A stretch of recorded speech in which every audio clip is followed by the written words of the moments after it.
di situ bertepatan dengan itu kan dia di situ. Dia tuh mulai apa ya, sakit-sakitan.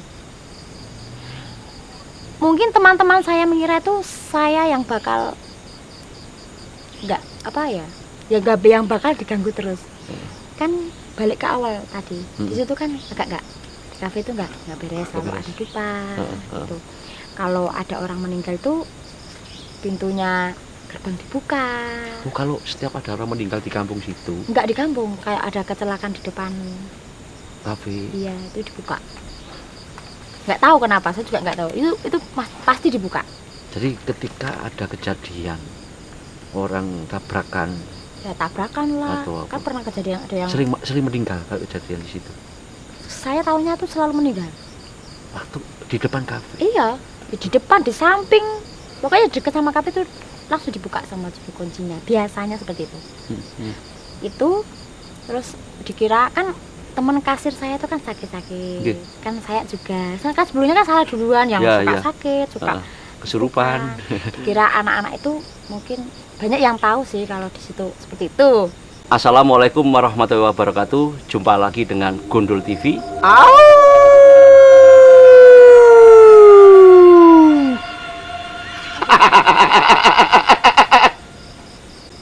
Kali ini Gondol TV ada mengundang narasumber atau bintang tamu, Mbak Mala.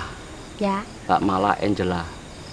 Mbak Mala ini pekerjaannya dulu sinden. Nyanyi juga. Nyanyi juga ya. Iya. Sebelum ke sinden ada kerja di Surabaya. Di Surabaya, ya. Bener. Banyak kejadian mistis yang terjadi di dalam kehidupan Mbak Mala. Banyak sekali. Nah, banyak. Ini menarik. Menarik Rob ya? Iya, Mbak. Menarik kita kupas untuk cerita dalam kehidupannya Mbak Mala.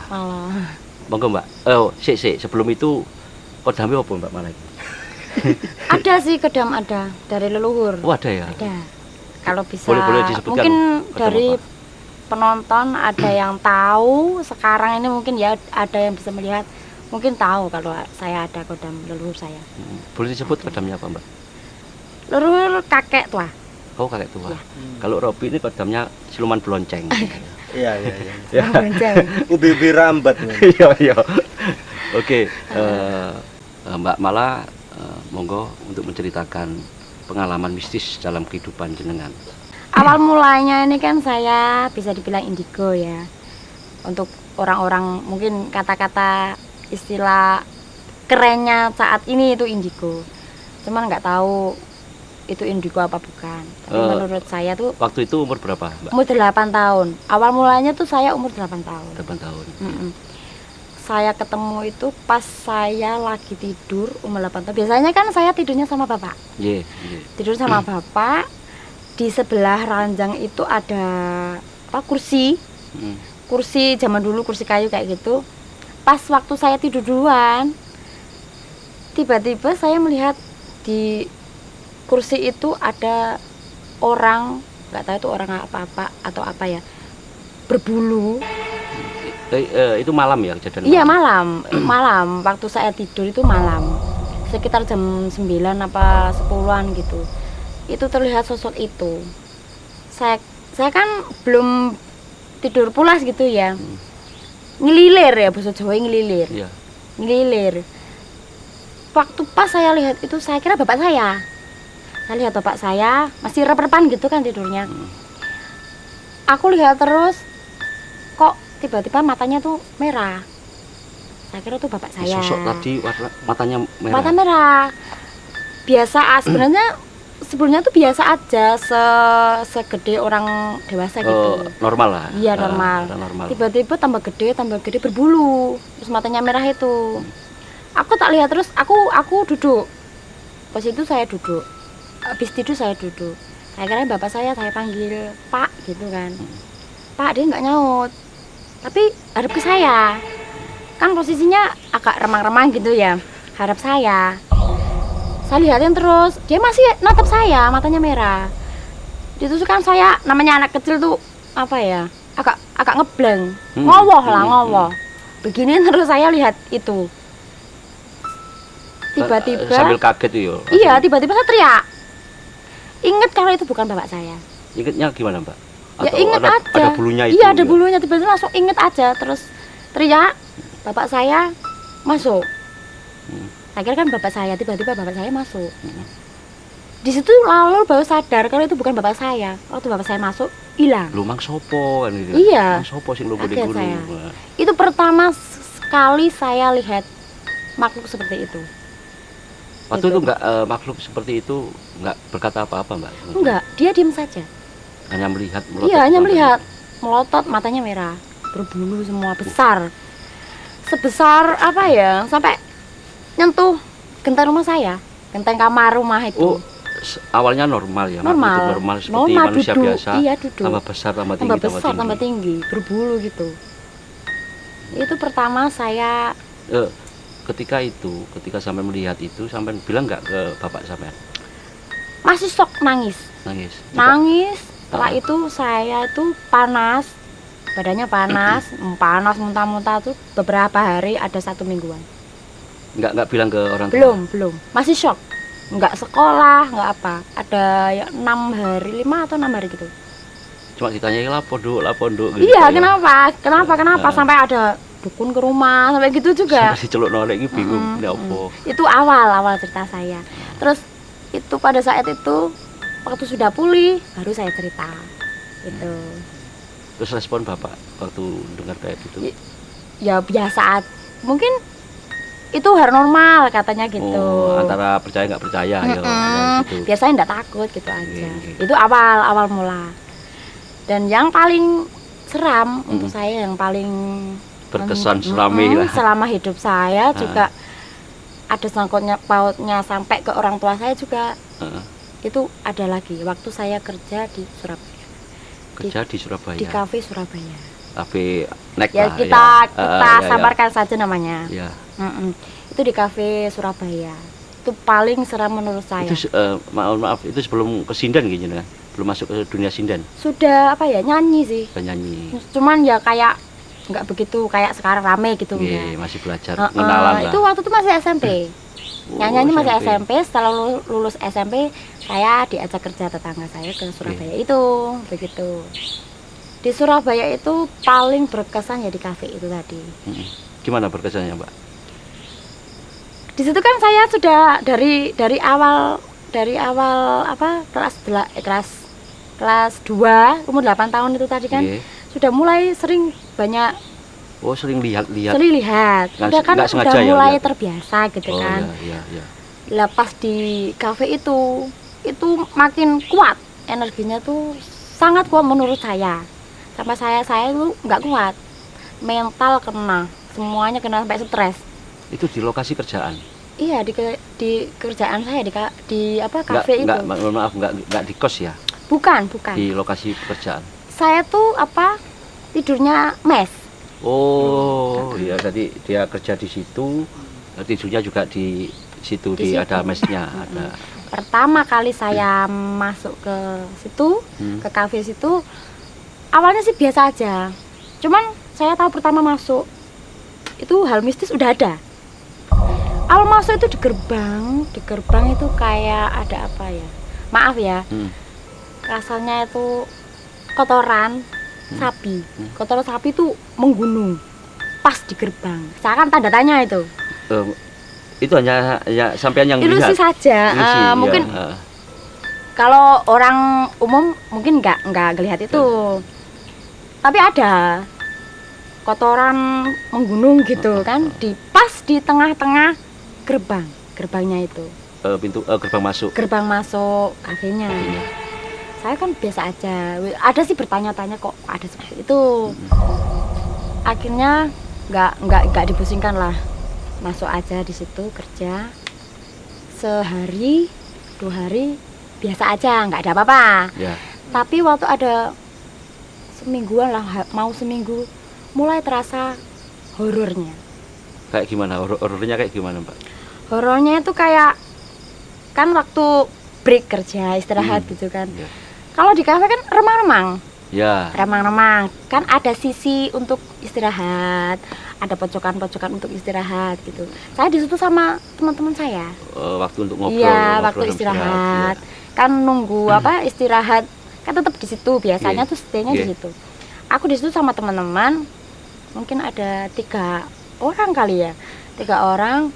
Saya duduk di tengah tiba di apa plafon plafon kan gelap, itu kan bolong gitu kan. Di atas plafon tuh bolong. Saya lihat ke situ terus kok nggak enak. Tiba-tiba lihat ke atas nih. Iya, lihat ke atas kok nggak enak gitu kan. Dekatnya tempat istirahat itu kamar mandi. Karena kamar mandinya ya gitu gelap-gelap, namanya juga kafe ya.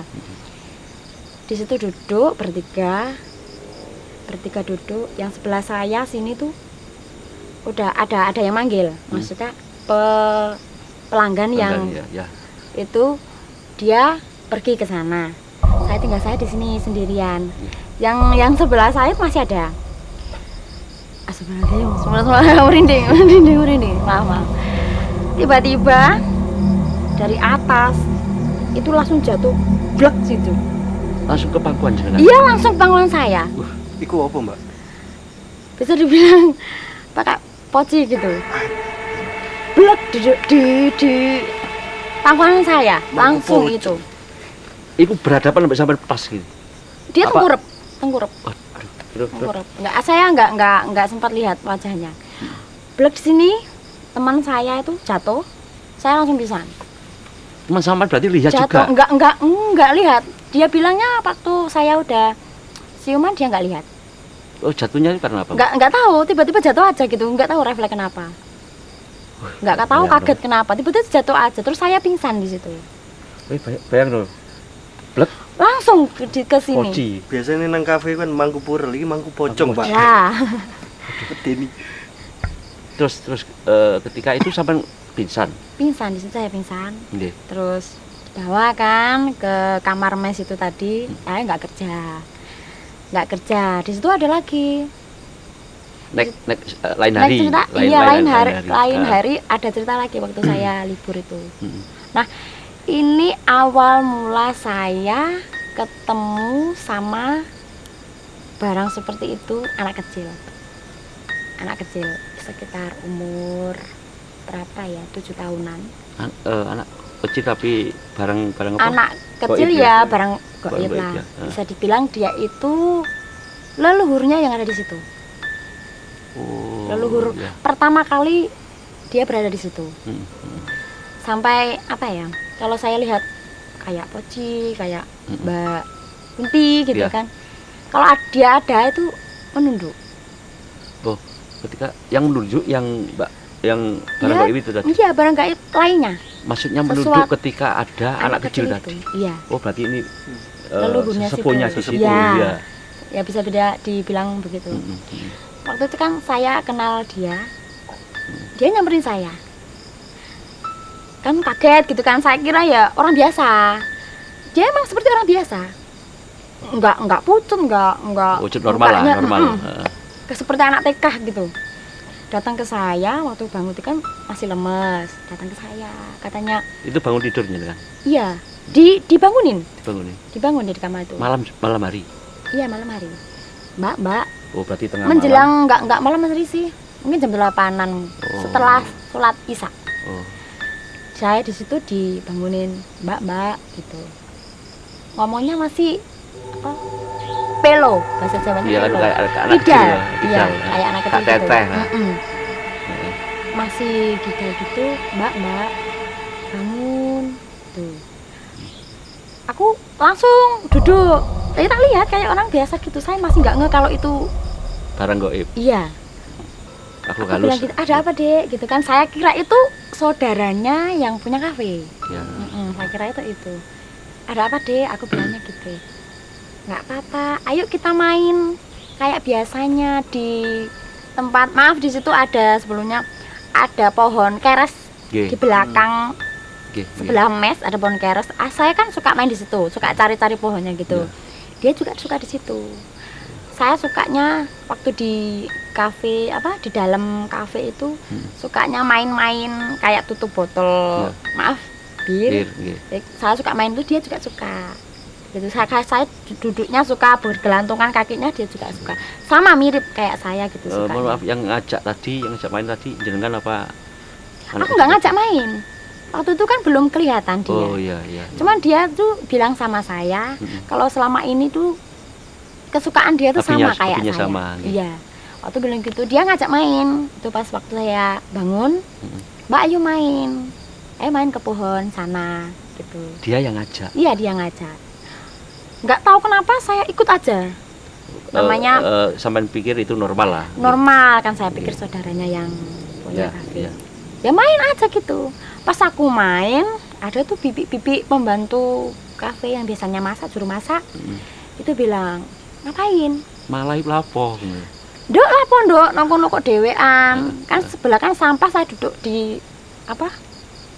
Pembatas sampah gitu. Saya duduk di situ. Ngapain gitu? Lapo mbak iki lho.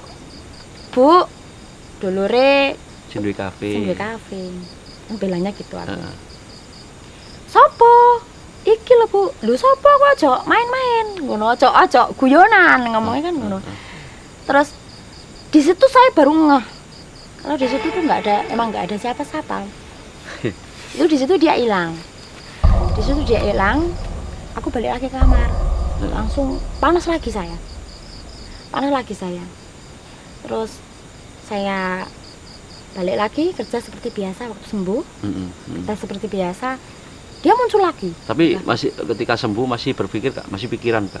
Maksudnya masih, cuman kan saya sudah terbiasa. Oh iya. Jadi nggak terlalu dipikirin terus. Itu enggak. Barangkali berpikir kayak gini, ngundang teko meneh enggak ya? Enggak, mungkin sudah di situ kan horornya itu terlalu horor menurut saya. Banyak seperti kayak tuyul, banyak di situ. Setelah beda dengan anak kecil itu ya? Beda. Banyak di situ, enggak cuma satu. Enggak cuma poci atau apa, enggak banyak. Wowo ada, poci ada. Kalau Wowo itu ketemu di mana, Mbak? Ketemunya dia di situ saja, di dalam kafe situ. Tapi hanya apa? Menunjukkan dirinya saja. Iya, menunjukkan apa saja gimana? biasa. Enggak ngobrol. Enggak. Cuman yang bisa saya ajak ngobrol ya anak kecil itu tadi. Waktu ini setelah kejadian ya, itu ya, ini. udah kerja lagi ya. Itu saya kerja seperti biasa, itu muncul lagi dianya. Muncul lagi, saya sudah paham, oh ini bukan manusia. Ya. Itu saya main, diajak main, oke saya main, saya turuti saja. Mungkin emang dia kesepian mungkin, menurut saya. Mungkin kesepian, jadi saya ikut main sama dia. Di situ ada apa di meja gitu kan. Dan maaf, ini saya cerita itu pas saya lagi di bertepatan saya itu punya masalah sama pacar saya. Di sana teman cinlok. Iya, pada saat itu waktu kerja. Ada kayak gitu dan punya masalah. Ada problem. Iya, punya masalah dan menurut saya berat, atau bucin-bucin sekali ya. Berat. Waktu diajak main, kayaknya tuh anak kecil ini tahu kalau saya itu ada lagi sakit hati lah, lagi sedih. Dia ngajak main saya. Botol tadi kan suka main botol itu. Botol tuh dilempar-lempar gini di meja. Saya sama dia main. Tapi nggak sengaja teman saya lewat. Kan emang remang-remang. Dia langsung lihat gini. Biasa aja, diem. Terus saya main lagi, dia masih lihat, diem. Sekarang saya sudah diem, ganti anak ini yang main. Itu iya, kayak film gitu ya? Iya, mencolot DVD iya. Gitu ya? Yakin serius gitu. Itu yang lihat teman sampean? Temanku satu. Terus responnya gimana, Mbak? Lari dia. Setelah lari, saya baru ngeh kalau dia lihat ini. Akhirnya dia saya suruh berhenti dulu, jangan ganggu teman saya gitu. Cukup saya aja. Ngajak dialog. Iya, komunikasi ngobrol. Iya, bisa ngobrol. Ya nyambung. Ya kayak anak kecil gitu.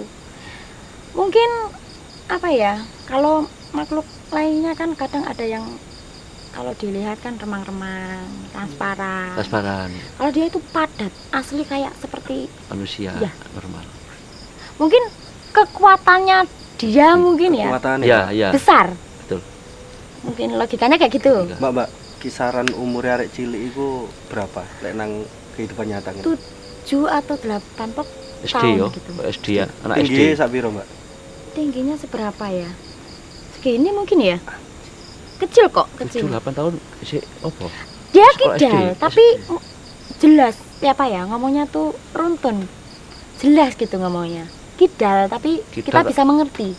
Pakai Gampang mohon dimengerti. maaf, itu ngomongnya pakai bahasa Jawa apa bahasa Bahasa Indonesia? Indonesia. Seperti Bahasa Indonesia, Bos. muka-mukanya itu kayak orang Cina, kayak Belanda gitu, bukan Cina, kayak orang Belanda. Kayak kayak anak Cina. Londo berarti. Ya, Anak kayak Londo, blisteran gitu. blisteran. Heeh, blisteran. Iso bahasa Indonesia, enggak bahasa Inggris, Mbak. Bukan bahasa Indonesia. Bahasa Indonesia. Dia malah nggak ngerti kalau kita pakai bahasa Jawa. Saya pakai bahasa Jawa. Sama dia nggak mencoba mau pakai ngerti. Ya, kan ada kejadian ngobrol ini. bahasa Jawa. Beruntun saya ceritakan beruntun Iya, ya, iya. biar paham. Setelah kejantengan teman saya lari. Lari, saya bilang jangan ganggu teman saya. Gitu kan. Terus dia diam aja. Kayaknya nggak ganggu. Teman saya balik. Balik bilang, "Kowe dolane mbek sapa?" "Iku mau ngopo moro-moro ngono? Sulapan ta ngono kan." Agak bercanda-bercanda gitu. Kak Dikira opo. sampe sakti. Iya, di lapangan. kak popo gitu, aku bilangnya gitu, kak popo. Terus ada lagi, teman saya hamil, Teman kerja. ambil. hamil, dia duduk di sebelah saya, yang anak kecil itu duduk sebelah saya. Nggih. Aku bilang gini ke mbaknya, dia mau, teman saya mau duduk sebelah saya sini, yang ditempatin anak kecil itu, kan anak kecil kan nggak kelihatan. Dia mau ke tempat saya sini, bilangnya gini, ning adek ora no, aku tak lungguh no kene ngono kan. Aku disuruh agak ke sini, Geser. dia mau duduk di tempat saya sebenarnya. Gak usah wes sampean duduk no kono ae ngono. Sampai Aku diingatkan, kan bilang iya. gitu, no kono ae Mbak ngono. Akhirnya dia tuh duduk di samping saya nih yang ada anak kecil tadi. Aku bilang kan ke anak kecil, "Ngaleo," kan dia nggak paham. Saman bilang langsung ngomong. Ya, makanya aku jawab pertanyaan Mas tadi yang dia nggak bisa bahasa Jawa. Bahasa, ya. Bilang kan aku bilang ngaleo. Ngaleo. Ngaleo Dik. Dia nggak tahu. Akhirnya duduk aja tuh. Mbaknya yang hamil tadi. Gang berapa menit langsung Mbak itu mual-mual. Langsung pulang. Minta izin pulang. Nah, di situ kan sudah pulang tuh. Aku masih ngobrol sama dia. Dia tahu kalau saya itu sedih. Balik lagi kan ada meja-meja gitu kan. Aku cerita masalah saya ke dia. Curhat. Padahal anak kecil tuh kan. Saya pikir ya namanya juga orang sedih gitu. Sedih. Saya curhati aja dia. Gini begitu. Akhirnya nggak tahu kenapa waktu belum selesai cerita, badan saya tuh panas sekali. Dalam badan saya tuh panas sekali. Tiba-tiba di situ saya kesurupan. Tiba-tiba gak sadar ya. Enggak, kesurupan. Mohon maaf ya. Kesurupan itu sebenarnya kita itu ada yang sadar. Cuman kita nggak bisa mengendalikan. Berarti paham nih, mau kesurupan itu paham ya. Bukannya mau kesurupan, maksudnya pas Pas kesurupan itu kesurupan. ngerti. Saya tuh sedikit sadar. Cuma saya nggak bisa mengendalikan badan saya. Saya paham itu bukan saya. Di situ saya lari muter-muter di kafe situ sambil itu posisinya live musik. Kan di kafe biasanya kan gitu, live musik. Saya muter-muter itu saya pegang asbak di meja-meja, banyak meja di situ. Saya pegangi semua, saya lempar itu asbak nggih. ke musisi-musisi itu. Kan direspon sama si musisi kan. Iya. Dia marah, mereka Marah. semua marah. Sama pelanggan relasi itu marah. Dikira mengganggu kan itu. Dikira saya itu emang sengaja Sengaja seperti mengganggu, itu. ya. Akhirnya dipegangin, saya mau dipukulin di situ. Dikira saya itu Iya, sengaja. Begitu. Terus tiba-tiba saya kan ada yang ngerti kalau saya itu kesurupan. Saya ngomong kalau di situ tuh bilang pakai bahasa Indonesia. Bisa dikatakan dia yang bilang, anak kecil itu tadi yang bilang. Katanya tuh saya bilang gini, ada yang nakal sama Mbak Mala, ada yang jahat sama Mbak Mala, gitu. Dia kan ngerti kalau dia itu suka sama orang ini, gitu. Orang ini disebut sama dia, langsung disebut. Ini Mbak ini jahat. Iya. Yang punya masalah sama saya, Mbak ini jahat. Ayo mandi sama saya. Sejak mandi dia. Mungkin kalau dia diajak mandi, mungkin nggak tahu apa yang terjadi sama yang ini ya. Di situ untung dia nggak mau mandi, maksudnya nggak mau nurutin saya. Akhirnya di situ dipanggil tabib, kayak bukan tabib sih ya. Enggak, sebentar. Jadi gini Rob, ini Mbak Mala kan curhat ketika dia disakiti, dia ada problem, dia ada problem, terus curhat dengan anak kecil itu. Untuk membalas itu, aku mau korobos, untuk membalas itu, anak kecil memasuki Mbak Mala, kan gitu kan, masuki Mbak Mala sehingga dia kan cilok kan kan, ada cowok yang ada hubungan cinta dengan situ. Dia balas dendam di situ, Rob. Sehingga melempar asbak itu ke anak-anak itu. Ya, anak-anak musisi yang live musik. Dia nggak terima. Anak kecil lagi. Koncone lah, Pak. Iya, nggak terima Mbak Mala ini disakiti. Iya. Sehingga dia balasnya dia memasuki jenengan dengan kesurupan tadi kan. Benar. Terus itu ketika sadarnya jenengan berapa sadarnya jenengan? Waktu belum sadar kan saya dibawa ke kamar. Kan anak-anak nggak tahu bagaimana caranya nyadarin saya. Akhirnya ada di situ dipanggil juru kuncinya kafe itu. Di situ ada juru kuncinya juga. Ada dia tuh tahu semuanya tentang itu. Bahkan dia biasanya tuh yang nancepin dupa-dupa gitu di. Sesepuh kafe lah.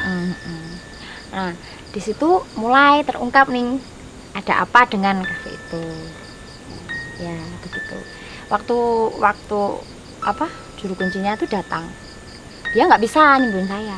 Panggil lagi tuh kayak mbah-mbah di kampung situ dipanggil.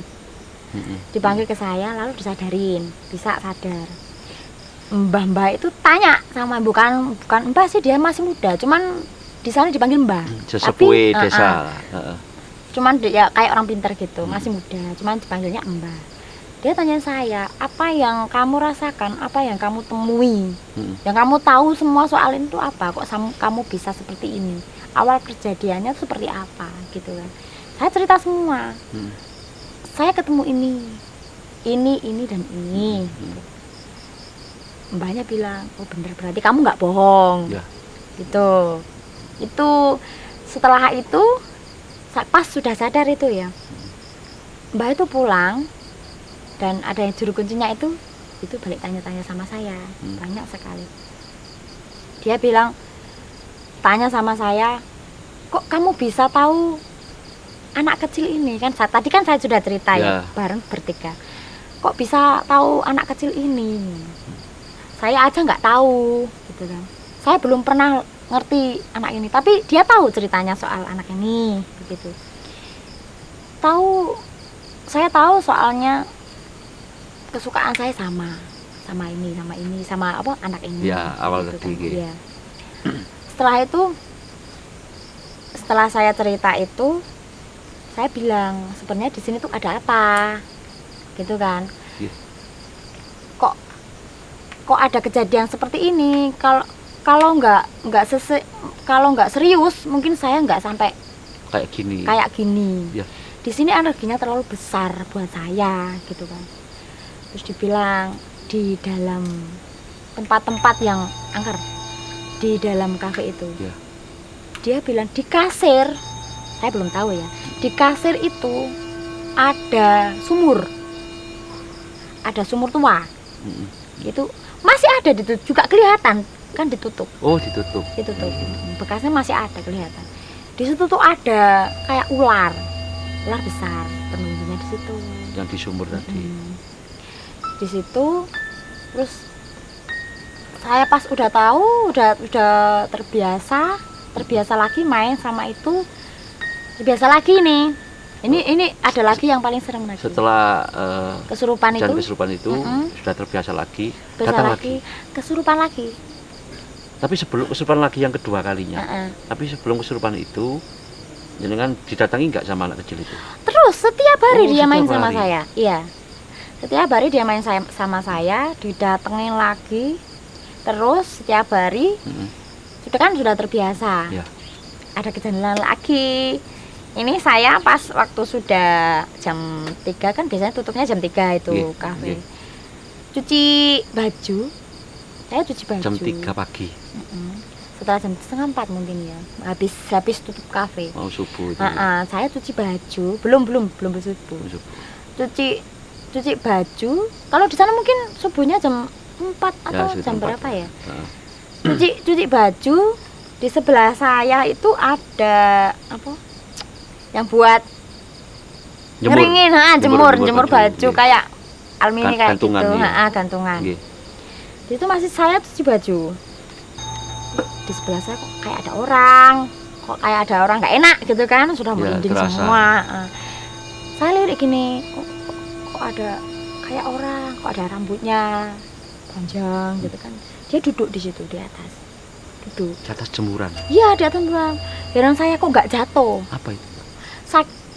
Sebenarnya tuh saya kira tuh teman saya nakutin saya.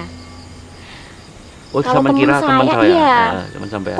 Kok nggak jatuh gitu loh. Pakai baju putih-putih gitu, rambutnya panjang. Kan saya cuma melirik aja. Dia tuh hadap ke saya. Saya terusin aja tuh cuci baju. Saya lihat, saya berani lihat. Nggak tahu kenapa saya berani melihat. Dia masih lihat ke saya. Wajahnya ketutupan rambut. Semua tuh rambut semua sampai bawah. Hampir baju putih-putihnya tuh nggak kelihatan, cuma di bawah saja. Itu. Sosok apa itu? Dia tuh masih kayak Mbak Kunti. Kunti. Dia itu hadap ke saya. Hadap langsung. Iya. Itu jarak berapa meter? 2 meteran lah. Saya masih cuci baju sambil merinding, sudah pengen lari sebenarnya saya ya. Soalnya yang bikin saya takut itu apa? Kok dia nggak pergi-pergi? Udah ada mungkin 5 menitan masih ada di situ. Masih di situ. Iya, lihat ke saya. Mukanya itu kayak lihat ke saya. Akhirnya aku nggak kuat, saya tinggalin aja lari. Setelah lari di kamar lagi itu kesurupan kedua. Ngomong nggak jelas gitu, nggak tahu ngomong apa itu, saya nggak sadar. Antara sadar nggak sadar, tapi itu saya mah ngomel kata teman-teman saya. Ngomel di situ, saya tidur. Pas sudah tidur ya, itu nggak tahu hilang sendiri, nggak siapa yang timbul nggak tahu. Hilang sendiri. Sadar sendiri. Iya. Waktu malam itu nggak belum malam sih, sekitar pagi mungkin jam hampir subuh lah. Iya, tapi masih gelap. Itu kan saya tidurnya pas sendiri. Teman-teman kan udah persiapan kerja, udah di luar semua. Itu saya sendiri. Oh, bukan kerja sih, mungkin main-main mungkin kan. Karena jam segitu kan belum kerja. Kerjanya bukanya itu jam 3 sore. Tutupnya jam 3 malam. Itu sekitar jam 5 atau setengah 5 gitu. Pokoknya masih gelap. Itu ada yang kayak apa ya? Ruangan saya kan gelap, kamar saya gelap, tapi ada lampu di luar. Sinarnya kan masuk, cahayanya masuk ke dalam. Di situ di sebelah saya itu pas waktu saya bangun ada orang cewek. Ada orang cewek itu apa ya? Tinggi orangnya. Saya pikir itu mungkin yang tadi. Ya yang barusan yang kamar mandi tadi, iya. Dia tuh bilang gini, dia itu kayak gini melambaikan tangan gitu. Iya. Aduh. Melambaikan tangan, tapi mukanya kan nggak jelas, hitam. Soalnya kan cahayanya dari luar masuk ke dalam, jadi dia kelihatannya gelap. Cuman ada bayangannya gitu, dia gini. Akhirnya pingsan lagi saya. Di situ saya sakit-sakitan. Dan pas di situ juga, ini mohon maaf sekali, nggak saya sebut namanya ya, teman saya, sebut saja di Bunga gitu ya. Teman saya waktu itu juga kerja di situ. dia bagian kasir. Emang di bagian yang di depan. Enggak, di bagian kasir Oh, yang kasir, ada Sumurnya sumur tadi, tadi. ya. Gitu. Di situ bertepatan dengan itu kan dia di situ. Dia tuh mulai apa ya? Sakit-sakitan. Mungkin teman-teman saya mengira itu saya yang bakal enggak apa ya? Ya gak yang bakal diganggu terus. Kan balik ke awal tadi. Di situ kan enggak di kafe itu enggak beres, selalu ada dupa gitu.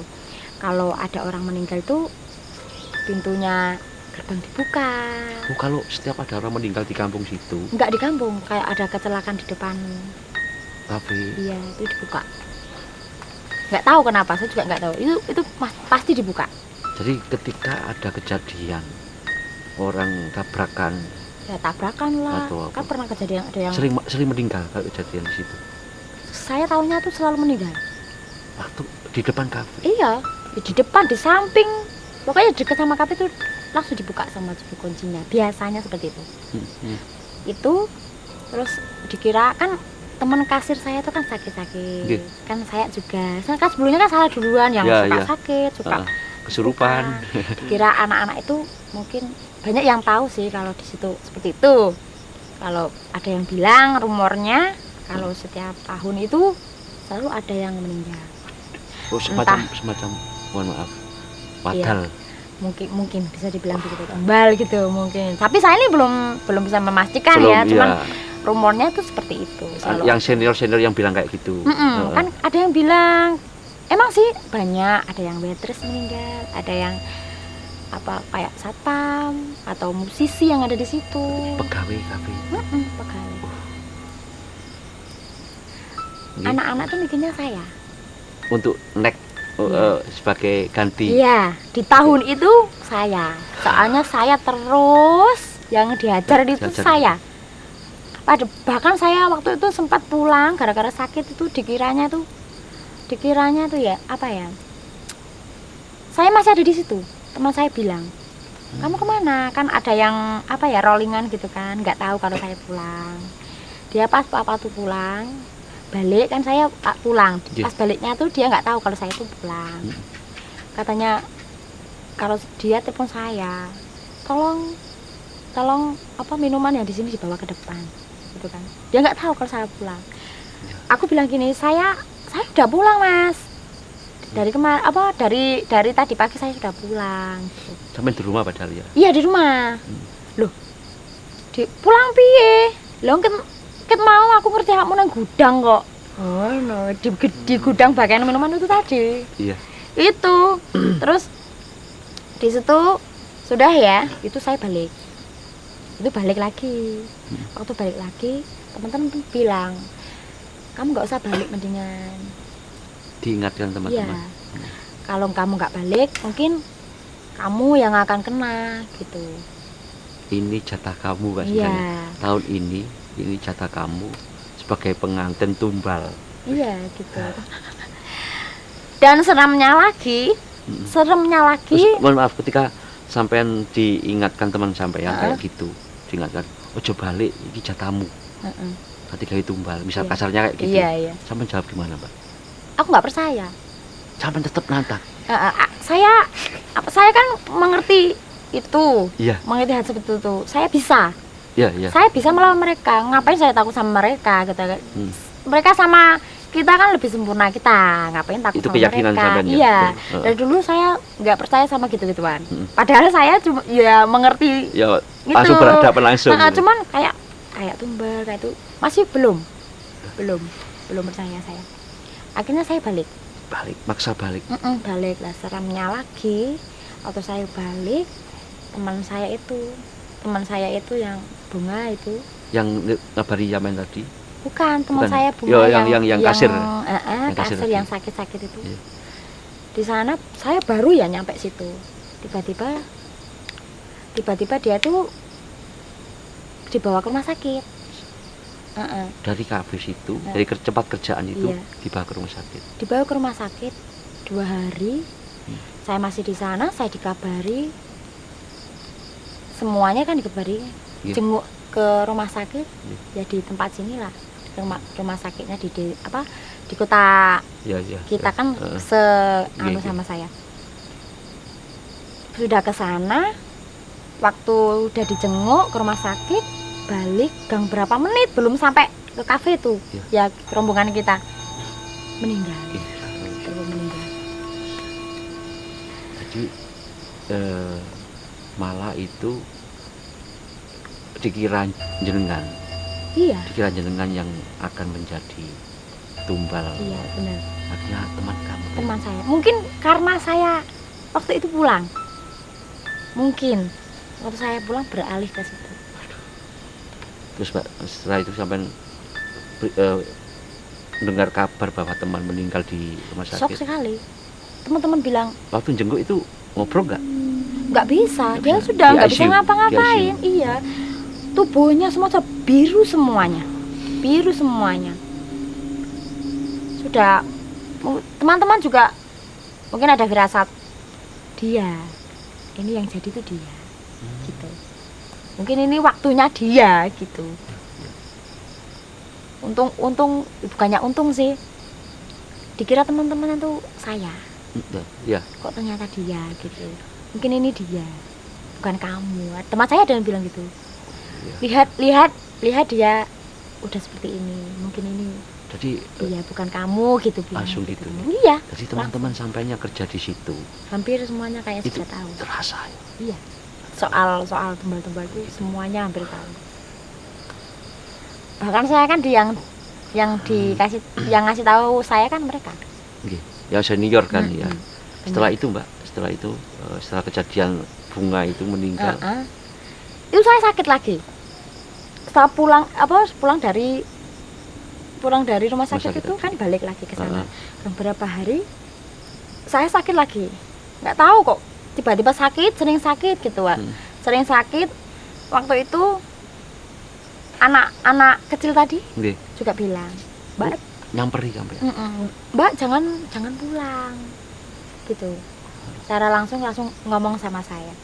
Jangan pulang. Sampai nggak punya pikiran nggak?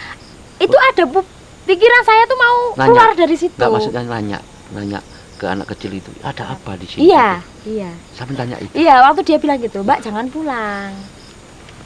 Gitu kan? Terus Mbak jangan pulang. Kenapa nggak boleh pulang, Dek? Nggak, saya pengen Mbaknya ada di sini. Jangan pulang. Saya nggak ada teman gitu. Dia tahu kalau saya sebenarnya mau keluar dari situ.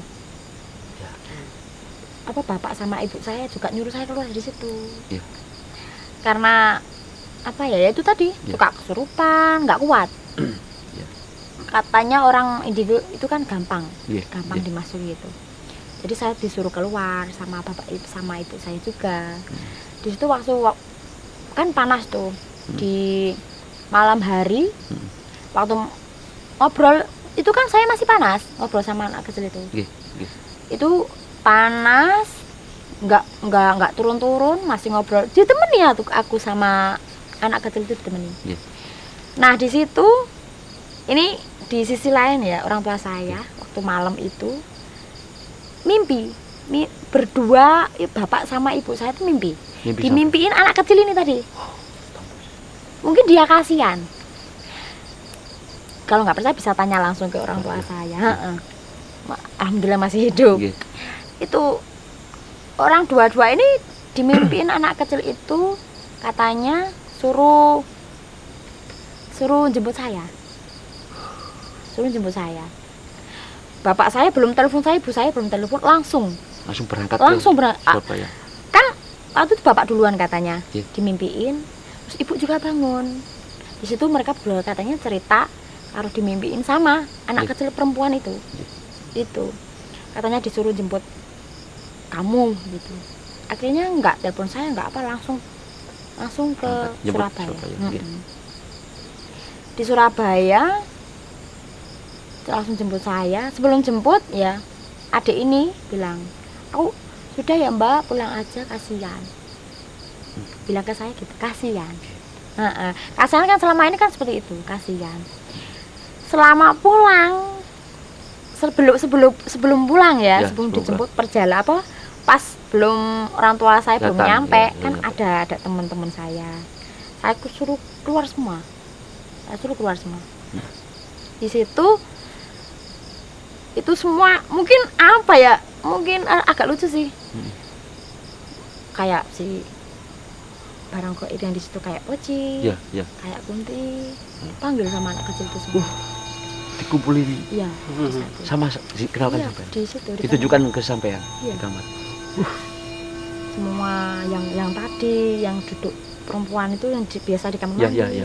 Kayak tuyul-tuyul yang biasanya jalan-jalan di situ, mondar-mandir di situ. Panggil semua. Hampir penuh ruangan kamar. Terus semua. Ada yang apa ya, nggak ada kepalanya, ada yang kayak wowo gitu, ada yang tangan bentung, banyak pokoknya banyak di situ. Setelah itu apa, ngobrol apa, dialog apa yang disampaikan ke anak kecil kecil? Aku nggak tahu dia ngomong apa sama mereka pas sudah ngumpul, ngumpul semua, mereka tuh nunduk semua. Yang saya bilang dari awal tadi, nunduk semua sama si kecil. Iya. Nggak tahu ngomong apa, mungkin batin kali ya. Nggak tahu ngomong apa, tiba-tiba udah pergi semua, hilang gitu aja. Mungkin kayak perpisahan mungkin ya. Betul tadi dipamit nol lah. Dipamit nol. Biar saya nggak kebawa. Betul. Mungkin biar saya sehat lagi. Dia kan kasihan. Saya juga heran, kok makhluk halus ada yang kasihan sama saya gitu juga. Terus Mbak, kembali lagi ketika sampai dipamit nol kasar lagi sama makhluk di situ, nggak bilang apa-apa lagi ke jenengan yang si kecil, anak kecil tadi? Bilang. Gimana Mbak? Cuma suruh pulang, hati-hati, jangan balik ke sini lagi. Nah, itu di situ sampai nggak niatan untuk tanya ke dia? Iya, saya cuma bilang gini, kalau saya pulang, adik piye? Sampean melu aku kan, dia nggak paham di situ. Jangan bilang begitu. Sempat protes. Maksud mbaknya tuh gimana, adiknya gimana? Apa ikut saya pulang? Gitu kan? Saya juga sayang sekali sama dia. Iya. Kan nyaman kan? Iya. Sampai saat ini saya nggak tahu namanya siapa. Cuman ya sering berkomunikasi. Sampai saat ini. Saat ini enggak sudah. Udah enggak. Terus waktu kan belum nikah, masih perawan kan. Saya masih bisa ngobrol sama dia. Terus suruh pulang, akhirnya saya pulang. Di rumah sudah bebas dari situ ya. Sudah bebas dari situ, saya pulang. Di situ saya mulai stres. Kesurupan berkali-kali, kok nggak bisa kontrol. Stresnya itu dari segi apa? Saya kan keluar dari kafe itu saya lebih sensitif lagi. Cuman saya nggak bisa kontrol, kan nggak bisa kayak orang-orang pinter komunikasi lah. Ini nggak bisa. Saya masih awam soal itu, nggak bisa. Mungkin terlalu dini buat saya. Nggak bisa. Akhirnya banyak yang masuk, hampir setiap hari masuk terus. Orang tua saya capek kasihan. Akhirnya dibawa lah itu ke, bisa disebutkan ke makam Troloyo. Di situ dibawa ke makam Troloyo untuk menghilangkan indigo saya. Di sana kan bawa kayak ustadz sendiri gitu ya. Biar tunjukkan jalannya, seperti ini, kamu harus begini kan, yang cinta gitu. Bapak saya bilang ke ustadz itu mau ngilangin indigo saya. Biar kasihan ini anak ini stres. Kita kan bapak saya kan gitu. Betul. Hampir setiap malam Jumat ke situ. Jam 12 malam, harus jam 12 malam. Dan ustadz itu bilang, ngapain Mbak ngilangin indigonya Mbak? Gitu kan. Saya saja ini pengen seperti puasa dulu, tirakat dulu, orangnya bilang gitu. Berarti itu adalah anugerah. Anugerah, dia bilang gitu. Saya saja yang pengen seperti gitu. itu harus puasa dulu Mbak, tirakat dulu. Sama seharusnya bersyukur, beruntung Mbaknya punya kelebihan seperti itu. Tapi lah saya nggak kuat Pak. Saya stres, nggak bisa seperti bapak gitu. Mengendalikan itu. Terus setelah itu ya sudah, Pak Ustadz bilang gitu. Sekarang sampean ikuti saya ke makam Kencono Wungu. Kencono Wungu saat itu ya, Kencono Wungu. sebenarnya bukannya harus percaya sama seperti itu ya. Ya. Enggak, cuman saya nuruti Iya. biar emang kan Usahanya orang tua juga. Saya turuti saja. Di situ disuruh ke makam Soloyo kan pertamanya berdua sama ustaz itu. Setelah, kan makam apa? Kencana Wongu itu di tengah-tengah makam umum. Tahu? Iya. Ya. Di situ waktu berdua di situ saya diminta ke dalam situ sendiri. Di situ sendiri terus ditinggal. Di situ tuh saya disuruh ngomong soal apa yang diinginkan, apa yang meluapkan isi hati. Iya. Maunya saya seperti apa di situ disuruh ngomong semuanya. Akhirnya di situ saya ngomong sendirian loh di situ. Malam. Tapi alhamdulillah nggak ada apa-apa. Cuman di luar ada tuh penjaga. Mungkin nggak tahu prajurit, penjaganya. Kayak prajurit. Ada pakai baju kayak apa ya? Kayak prajurit lah. Ada tombak-tombaknya itu ada kayak topi-topi Jawa. Dulu penjaga regol lah mungkin. Ya nggak tahu. Ya. Pokoknya ada gitu pakai tombak. Ya, pokoknya jadul. Ada itu di situ di depan itu. Di belakang kayaknya juga ada. Kan di situ kan waktu itu saya masih masih tahu seperti itu kan belum hilang itu. Waktu sudah kejadian itu sudah lama kan di situ. Aku keluar. Di situ di sini ada yang nempel di sini. Nggak tahu itu apa kan ada tangan gitu nempel sini waktu berjalan sendiri kan itu kan makan ada nempel gini germet gini. Tangannya tuh besar banget, kukunya panjang itu ada. Sampai pas cuman saya nggak berani noleh. Nggak berani noleh. Jalan aja lurus kan kenceng lempeng gitu. Karena saking takutnya nggak berani ngomong, nggak berani teriak. Langsung aja di situ jalan. Sampai gerbang hilang, sampai pintu keluar tuh dari kuburan itu hilang, gitu. Terus setelah itu, setelah dari itu pulang. Di situ juga belum masih berkali-kali ke situ masih tetap seperti itu. Terus mohon maaf, setelah itu anak kecil sudah nggak ada. Sudah nggak ada.